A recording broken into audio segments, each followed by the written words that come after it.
अमन और रवि बचपन के दोस्त थे, लेकिन पिछले कुछ महीनों से उनका संपर्क टूट गया था।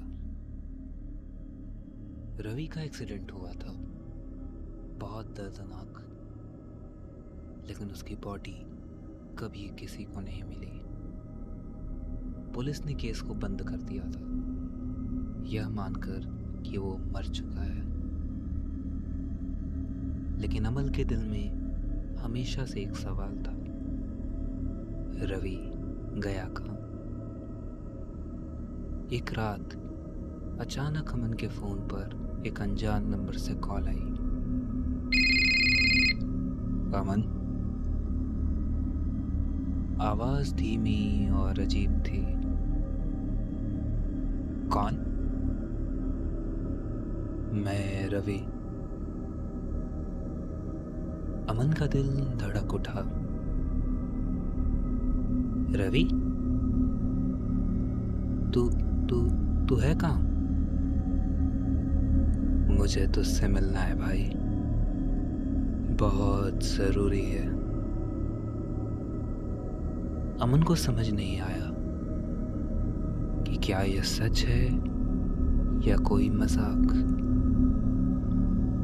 पर एक अनजाना डर उसके अंदर बैठ सा गया था। रात के 11 बजे दरवाजे पर दस्तक हुई। अमन ने दरवाजा खोला। रवि खड़ा था, लेकिन कुछ पतला पतला सा। उसकी आंखें गहरी काली थी, चेहरे पर हल्की झुर्रियां, कपड़े गीले और मिट्टी से सने हुए, और सबसे डरावनी बात, उसके पैरों में कीचड़ लगा था, जैसे वो कहीं से लौट कर आया हो। रवि, तू ठीक है भाई? रवि बस हल्के से मुस्कान देकर अंदर आ गया। अमन ने उसे पानी दिया, पर रवि ने हाथ नहीं बढ़ाया। तो कहाँ था इतने दिन भाई? अमन ने पूछा। रवि ने बस इतना कहा, जहां गया था वहां से कोई लौट के नहीं आता, लेकिन मुझे आना पड़ा। अमन का गला सूख सा गया। मतलब? रवि ने उसकी तरफ देखा और धीरे से मुस्कुराया, पर उसकी मुस्कान अमानवीय थी। लंबी, ठंडी और डरावनी मुस्कान। भाई, तुझे पता है मैं कैसे मरा? अमन की सांसें अटक सी गईं। तू मर चुका है? रवि ने धीरे से गर्दन हिलाई और कहा, हाँ, और मुझे मारने वाला मेरा बहुत करीबी था। अमन का शरीर कांप उठा। किसी को रवि की मौत का सच नहीं पता था, तो फिर इसे कैसे पता? अमन को एक अचानक पुरानी बात याद आई। रवि की मौत के कुछ दिन पहले उन्होंने जंगल में एक पुरानी हवेली देखी थी। लोगों का कहना था कि वहां से कोई लौट कर नहीं आता, पर रवि ने मजाक उड़ाते हुए अंदर जाने की जिद की थी।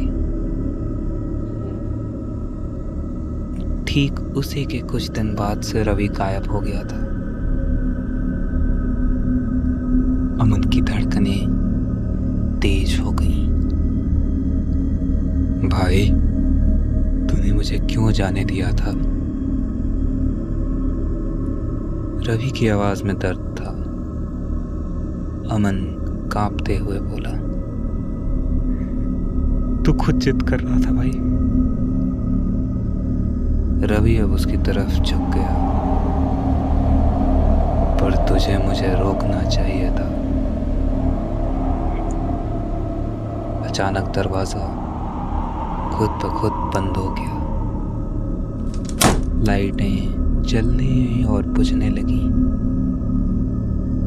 और रवि की परछाई बड़ी होती गई। अमन कांपते हुए पीछे हटा, लेकिन अब बहुत देर हो चुकी थी।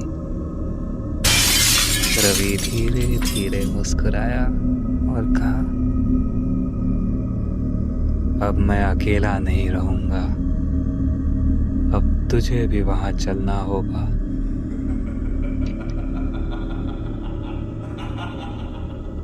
अगले दिन अमन का कमरा खाली था।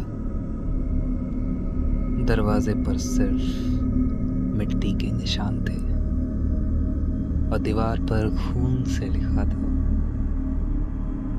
अब एक और लौट के नहीं आए।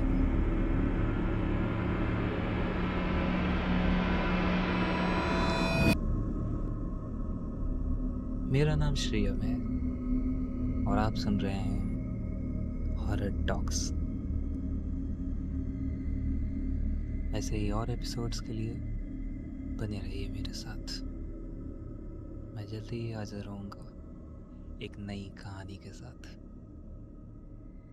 तब तक के लिए आप सभी को शुक्रिया।